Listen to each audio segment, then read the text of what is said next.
I'm currently a writer. I've actually written a screenplay for this book too. Um, I'm a retired software engineer.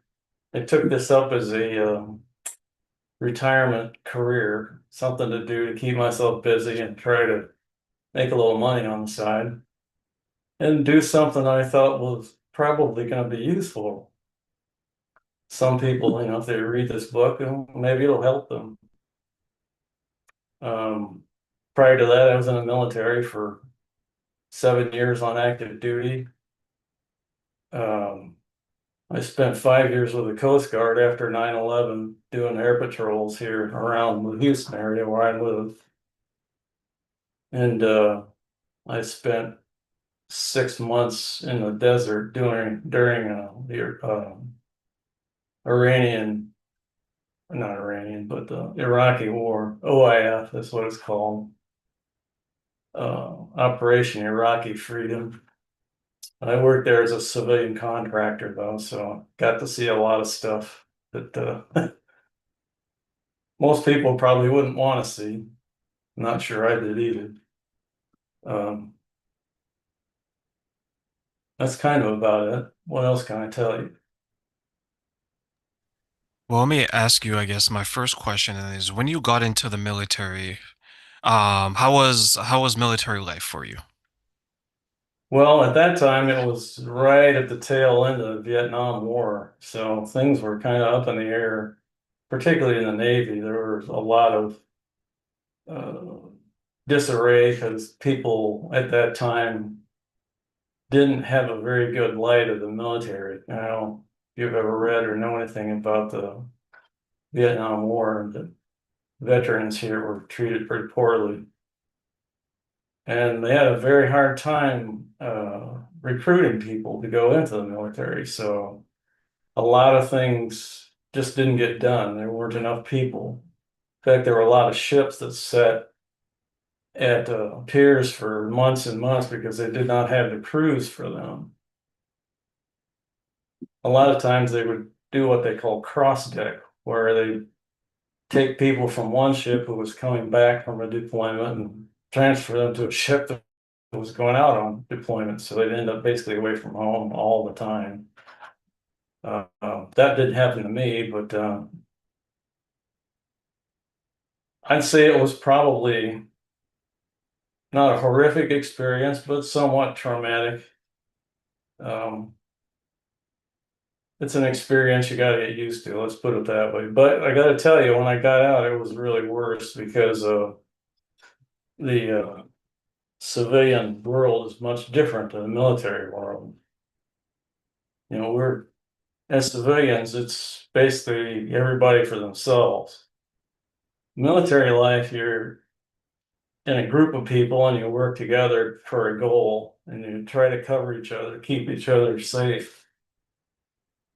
You just don't have that in the civilian world. So it's kind of a traumatic uh, change. Um, when I came back from deployments, I sat in my living room for a week and didn't do anything else. So it was a little traumatic for me. I like the peace and quiet. When you look back on that life and how you served your country, and you mentioned that it was traumatic, what are some of the emotions that you experience as you reflect on that part of your life? Oh, I'd say there were a broad range, but of course I'm an old man now, so a lot of that is passed off into my, mind where I don't think about it much anymore. But writing this book, it brought a lot of that back, and I had a lot of hard days because of it. Just remembering how things were and what my reactions were then. Some of the places we went were very friendly to Americans, and others were very hostile. In fact, I'd have to tell you that here in the United States was probably one of the most hostile environments to come back to in uniform. I mean, a lot of places we literally hated. many places we go. In fact, in California, where my ship was home ported, um, some of the places we go there, like for example, San Francisco, they literally would tell us not to wear uniforms to go out into the city because of hostility. So that was kind of traumatic, to know that people here hated your guts and you're supposed to be out there trying to protect them. Kind of makes you ask yourself, what are you even doing this for? I think that's a tough realization because I know my life is a little bit different than yours, and there's sometimes in my life where I ask myself that same question, like, why am I doing this? What maybe is the benefit? And you yourself, you've seen some things that many of us haven't seen. And for you to ask yourself that question, I know it could be quite difficult. And then you did share that you wrote a book. And when you began to write that book, what was the thought process and the reason behind it? Well, as I say, I started writing this based on what my friend from the VA told me about women's PTSD. As I got into it, I started to learn more and more about it, and I thought, oh, Jesus, I've got half of this stuff myself. Well, I have to clarify that though, because basically most people, they have it. It's not combat PTSD, but a majority of people, in my opinion anyway, they have PTSD. They've had traumatic experiences in their lives, like kids who've been, a parent has died or they've been deserted by families, um, children of divorce, things like that. They don't grow up in a normal fashion. They don't have the experiences they should have to grow up and be normal, well-rounded people. I have that. My father died when I was 8 years old, and my mother, she kind of went off the deep end. She provided for us, but that was it. I mean, we didn't really have any family relationships per se. Now, here's the thing about that. I never thought about that at the time, but as I went through, like I said, writing this book and thinking about things, I thought, oh God, that was really terrible. You don't know until you put it sometimes to paper, and then you realize I've gone through some bad things. I've seen some bad things. I've experienced some bad things. As you share that now, are you surprised or were you surprised about some of the experiences that you've had and that you're still standing to speak about it? Oh man, you have no idea.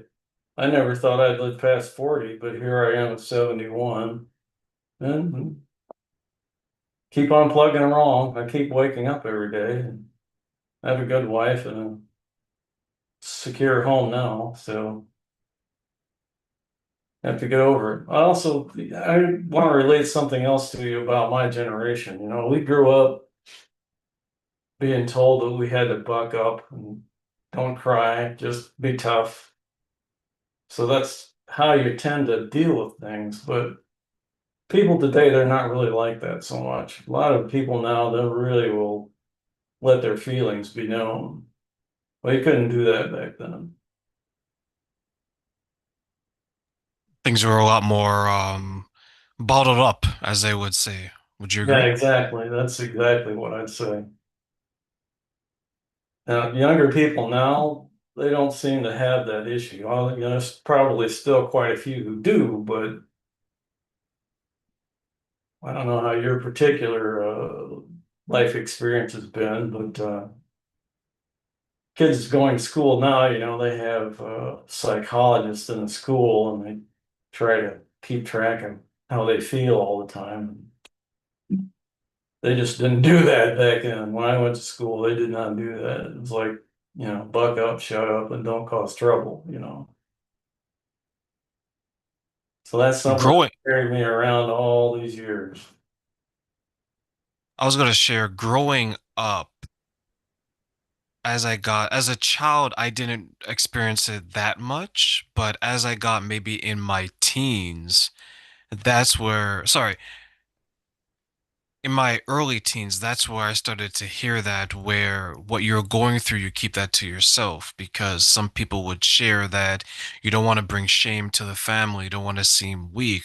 Vulnerability is a weakness. You suppress your emotions. And I think a lot of men can say that they experience that because maybe they got it from their fathers and their uncles and their grandparents and so Hmm. on.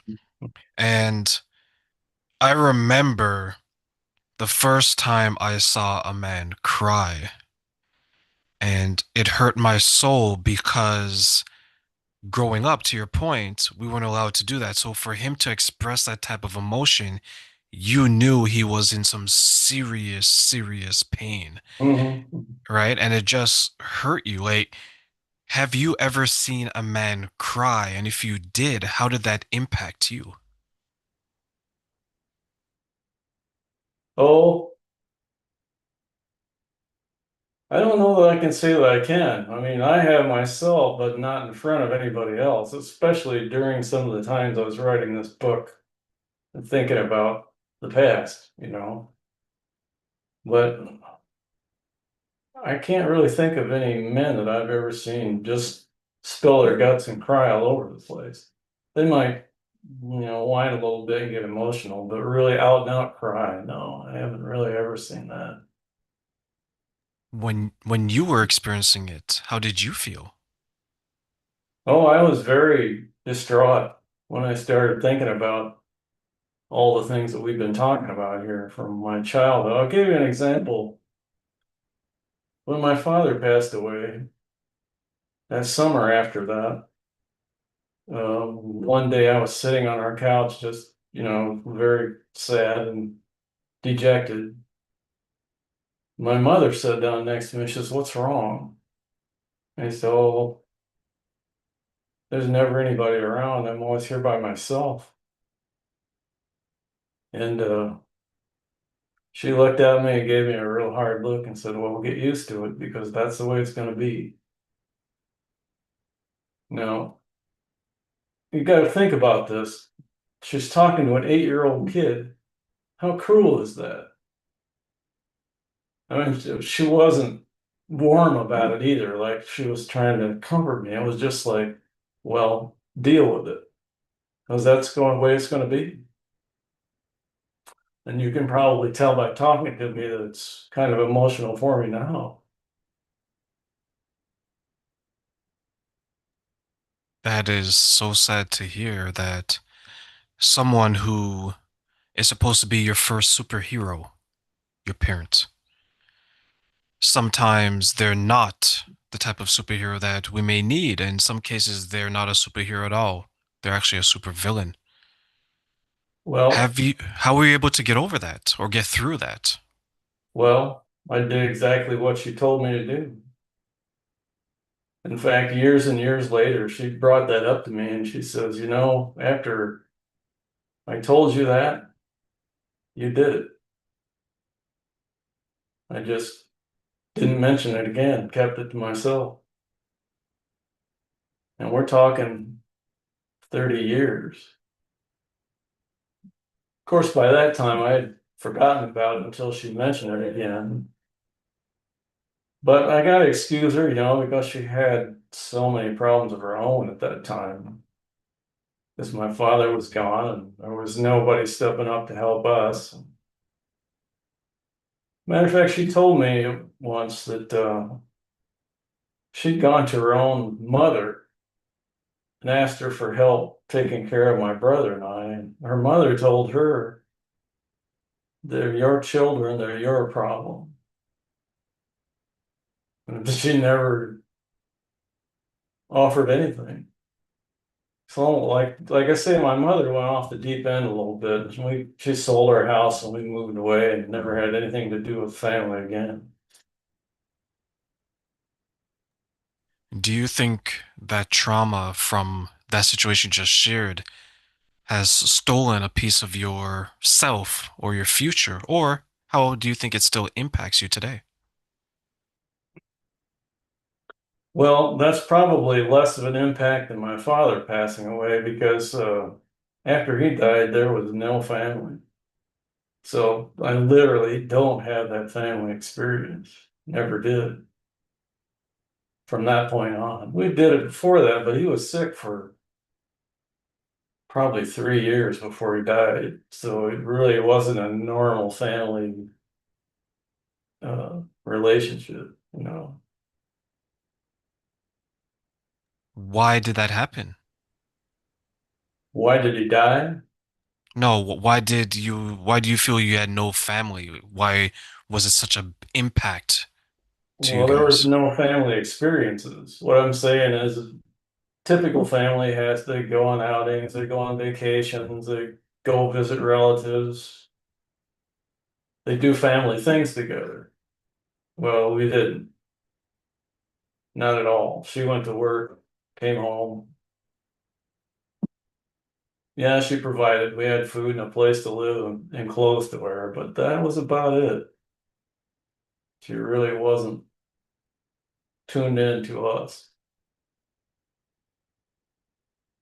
I know sometimes from some of the women that I work with, what happens is that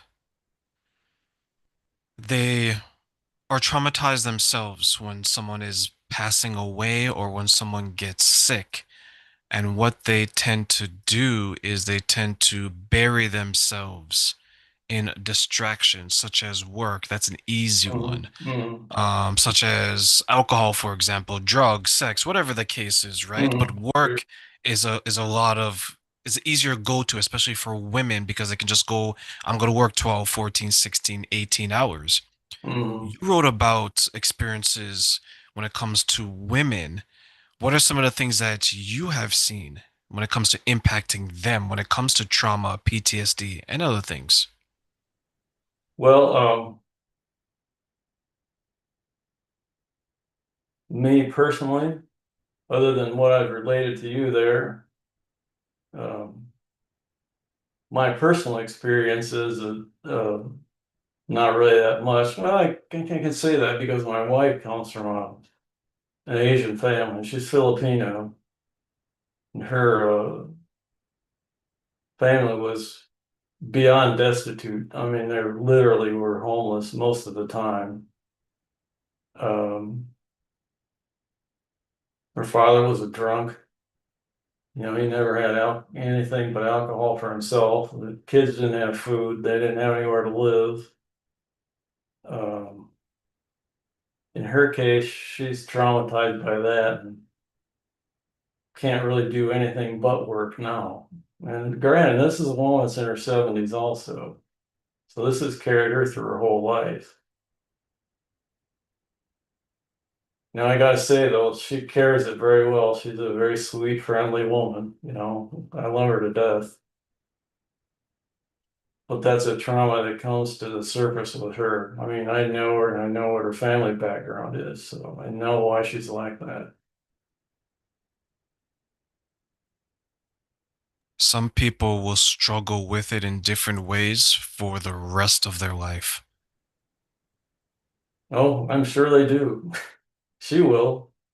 She's 72 and she's never gonna retire. Never. She's gotta go to work and make sure that she has money all the time. I keep telling them, you don't have to do it. I mean, we're not rich, but we got enough. Oh, I have to go to work. Okay, well, guess you gotta go do it. I'm not gonna fight with her about it.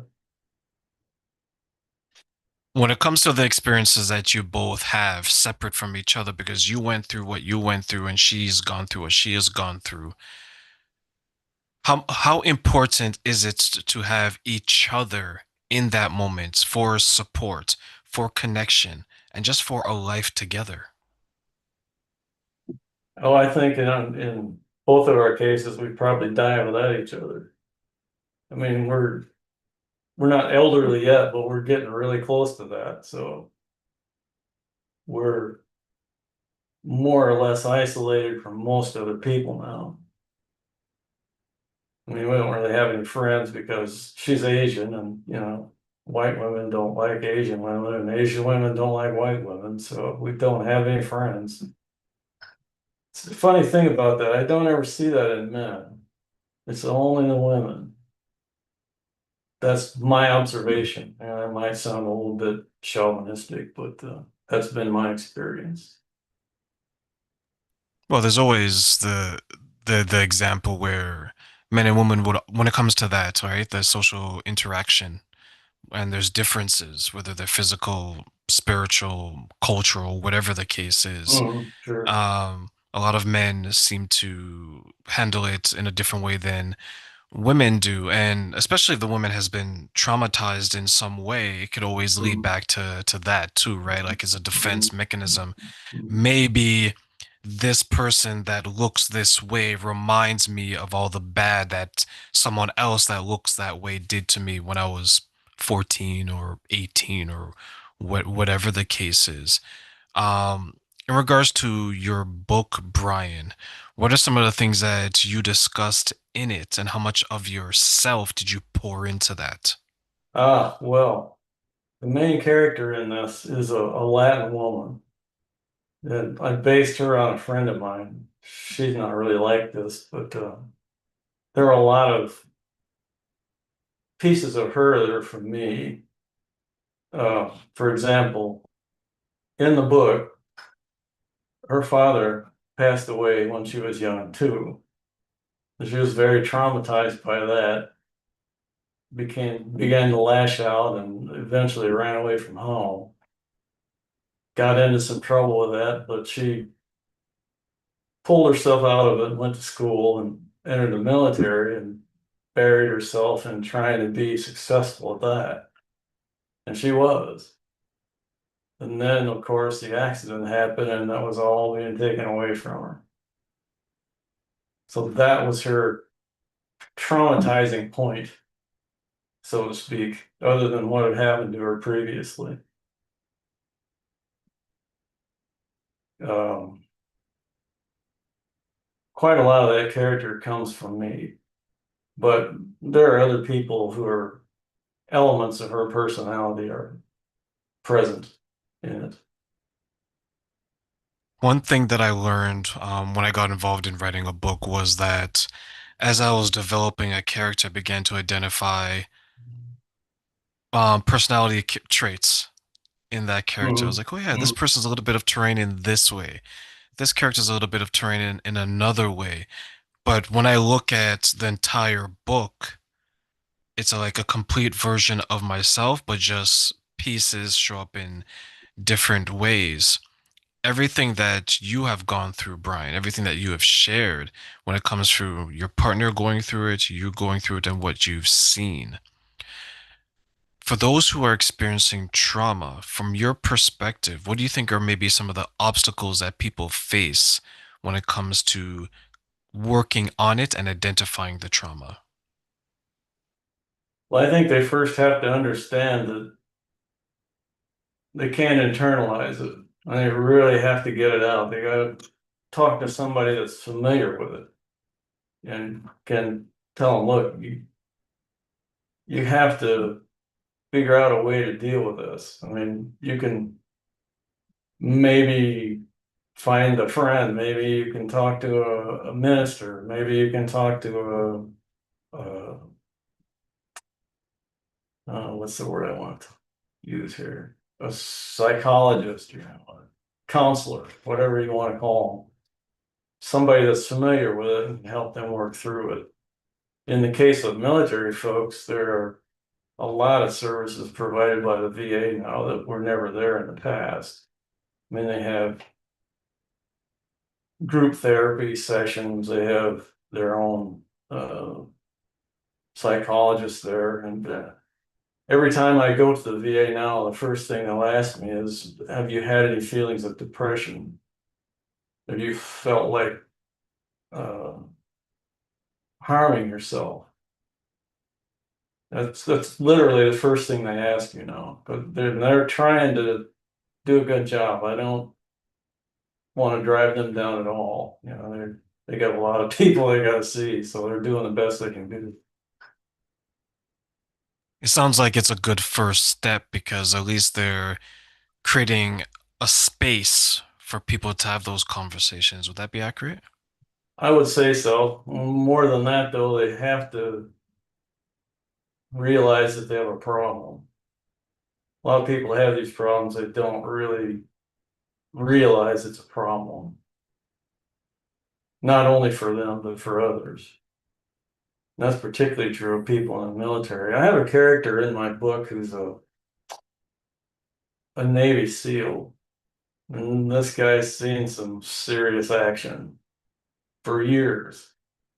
So he's kind of scrambled, he lays in bed at night and talks to himself and has bad dreams and uh, just the whole gambit of symptoms a person has with PTSD. What's saving him though is his daughter. Daughter tells him, "Look, you got to go and get some help with this. Like, I can hear you at night talking in bed. I know you stay up late, moving back and forth in the house. You don't sleep. You're not interested in anybody when you're here. Stuff like that. It's a whole range of things."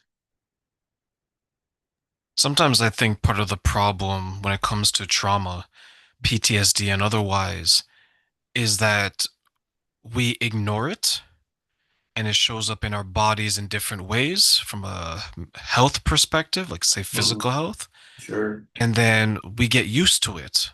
So we just continue forward in our life thinking that this is my new normal and I'm suffering every day, but I'm going to accept it instead of trying to, maybe to your point, identify it and resolve it. And then that person will continue to carry it throughout Mhm. their life, impacting the people they come in contact with, the people that maybe they date, or maybe the people that they have in their home that they're married to. Mhm. Um, what are some of the ways that you see it impacting people's relationships, either let's say romantic, friendship, or even otherwise? Well, I'd say probably it affects their personality more than anything else. They're probably not really friendly. They're probably withdrawn. They probably get angry really easily. They have a term for that. I got a list here that I made in the book. There's actually a whole list in my book where I outline the basic symptoms. Let's see.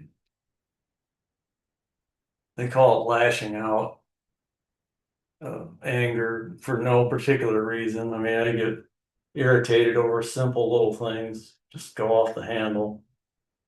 Um, a lot of times, soldiers will come home, they've been gone for months and months.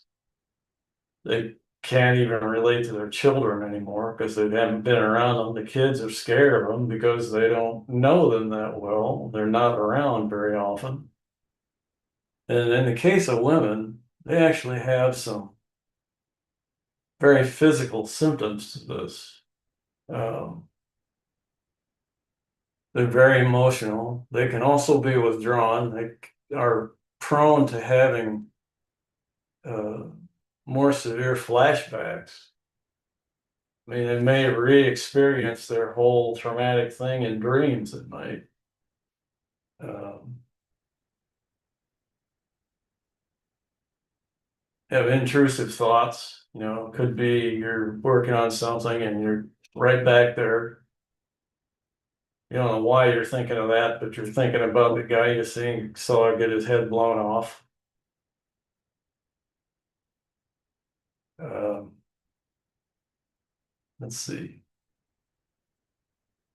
Oh, yes, and with women especially, they have reproductive health problems. A lot of times their cycles are off or they don't even have them anymore. Uh, Probably they don't even want kids at that point in their life because of things that have happened to them. They're not likely to meet a man that's going to want to deal with somebody like them. So they're probably not ever going to get married and have children. Not that a lot of them want to. A lot of women now they don't even want kids. My daughter's like that. But I've heard now a new uh, thing that they suspect about that is that the contraceptives are actually making women not think about having kids as they would normally if they didn't use contraceptives. I don't know how true that is, but I have heard that. Ryan, let me ask you one final question before I let you go. I want to give you three wishes. Okay. And these are three things you can wish that people knew about this one question. What are three things you wish people knew about the impact of PTSD on those in the military and why? Well, I wish they knew or understood it at least so that they could offer a helping hand, try to help them through it, at least offer it. You know, it may get rejected, who knows, but these are the people that go out and risk their lives for everybody here to just do whatever they want, fun and games, and they really need somebody to make them feel like it's worthwhile. That would be my wish for it. And that's kind of where I'm going with this book. That's the reason for it. So if people read it, they understand it. And maybe if a veteran that has this issue reads it, they'll realize that